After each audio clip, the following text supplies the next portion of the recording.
2024 সাল জুড়ে সুখ দুঃখে হাসি কান্নায় কেটেছে সকলের। জন্ম নিয়েছে হাজার হাজার প্রাণ, হয়েছে বহু কাঙ্ক্ষিত আবিষ্কার। কিন্তু এই গোটা বছর জুড়ে আমরাও হারিয়েছি মহামূল্যবান কিছু ব্যক্তিকে। আসুন তাদের স্মৃতির রোমন্থনে কিছুক্ষণ ভেসে যাই আমরা। হিন্দুস্তানি শাস্ত্রীয় সঙ্গীতের শিল্পী ছিলেন উস্তাদ রশিদ খান। তিনি পদ্মশ্রী ও পদ্মভূষণ পুরস্কারও পেয়েছিলেন। উস্তাদ রশিদ খান সম্পর্কে বলতে গিয়ে পণ্ডিত ভীমসেন যোশী তিনি জানান, উস্তাদ রশিদ খান হলেন ভারতীয় কণ্ঠ সঙ্গীতের ভবিষ্যতের নিশ্চয়তা। কিন্তু 2024 সালের 9 জানুয়ারি মাত্র 55 বছর বয়সে প্রস্টেট ক্যান্সারের কারণে মৃত্যু হয় তার। ভারতীয় বাঙালি চলচ্চিত্রের এই অভিনেত্রী 1979 সালে মৃণাল সেনের পরশুরাম ছবির মাধ্যমে অভিনয় জগতে পা রাখেন। অনেক নামকরা ধারাবাহিকে তিনি অভিনয় করেছেন।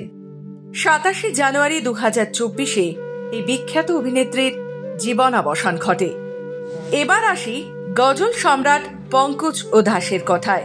1980 সালে আহাদ নামের এক অ্যালবাম প্রকাশের মধ্যে দিয়েই শুরু হয়েছিল তার যাত্রা। এরপর থেকে মুকারের, তারান্নুম, মেহফিল ইত্যাদি মহামূল্যবান অ্যালবাম উপহার দিয়েছিলেন তিনি। 2024 সালের 26 ফেব্রুয়ারি আমরা হারিয়েছি এই গজল সম্রাটকে।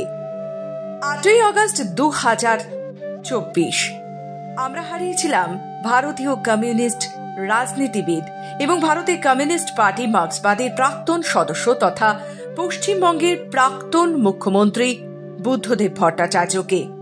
রাজ্যকে শিল্প সমৃদ্ধ করে যুবক যুবতীদের স্বনির্ভর করার স্বপ্ন দেখিয়েছিলেন তিনি। সীতারাম ইয়েচুরি ভারতের কমিউনিস্ট পার্টি নেতা তথা সদস্য ছিলেন সীতারামজি। 12 সেপ্টেম্বর 2024 শ্বাসযন্ত্রের অসুস্থতার সাথে লড়াই করার পর 72 বছর বয়সে শেষ নিঃশ্বাস ত্যাগ করেন তিনি। এবার আসি রতন টাটার কথায়।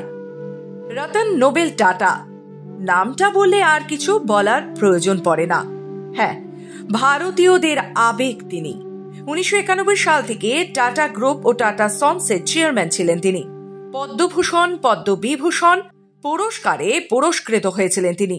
জনহিতৈষী, সমাজসেবী, শিল্পপতি, পশুপ্রেমী ইত্যাদি প্রতিটা ক্ষেত্রেই শ্রেষ্ঠ স্থান লাভ করেছেন তিনি। 9 অক্টোবর 2024 আমরা হারিয়েছি এই জনদরদী মানুষটিকে। আদর্শ হিন্দু হোটেলের কথা কি মনে পড়ে আপনাদের? কিংবা ধরুন সাজানো বাগান, এই সব নাটক বা ধারাবাহিকের যার অভিনয় একেবারে স্তব্ধ করে দিয়েছিল আমাদের, সেই মনোজ মিত্রকে আমরা হারিয়েছি 2024 12 নভেম্বর। বহু খ্যাতনামা পুরস্কারে পুরস্কৃত হয়েছিলেন এই অভিনেতা। নস্টালজিক সাদা কালো বাঙালি হৃদয় চির জাগ্রত এক ছায়াছবি পথের পাঁচালী, যা আপনার আমার সকলেরই আবেগ। সেই বিখ্যাত ছায়াছবিতে অপুর দিদি দুর্গার ভূমিকায় ছিলেন উমা দেবী। ভারতীয় এই অভিনেত্রী শৈশব থেকে থিয়েটার করতেন। 2024 সালের 18 নভেম্বর 84 বছর বয়সে ক্যান্সারে মৃত্যু হয় তার। উমা চলে গেলেও বাঙালি স্মৃতির কোলার জুড়ে দুর্গা চির অমর। ওস্তাদ জাকির হোসেন ভারতীয় তবলাবাদক, সুরকার ও সঙ্গীত পরিচালক। সর্বকালের অন্যতম সেরা তবলাবাদক হিসেবে তিনি গণ্য। তিনি পদ্মশ্রী, পদ্মভূষণ, পদ্মবিভূষণ পুরস্কারে পুরস্কৃত হন। 7টি গ্র্যামি পুরস্কারও পেয়েছিলেন তিনি। 15 ডিসেম্বর 2024 73 বছর বয়সে থেমে যায় এই বিখ্যাত তবলাবাদকের তবলার বোল। আর বছরের একদম শেষ প্রান্তে এসে ভারতীয় জাতীয় কংগ্রেস দলের সদস্য মনমোহন সিংকে আমরা হারিয়েছি। ভারতের 13তম প্রধানমন্ত্রী ছিলেন তিনি। ভারতের অর্থনৈতিক সংস্কার, উদারীকরণ নীতি বলতে মনমোহন সিং এর নামটি উঠে আসে সবার আগে। 26 ডিসেম্বর 2024 দিল্লির এইমসে শেষ নিঃশ্বাস ত্যাগ করেন এই রাজনীতিবিদ।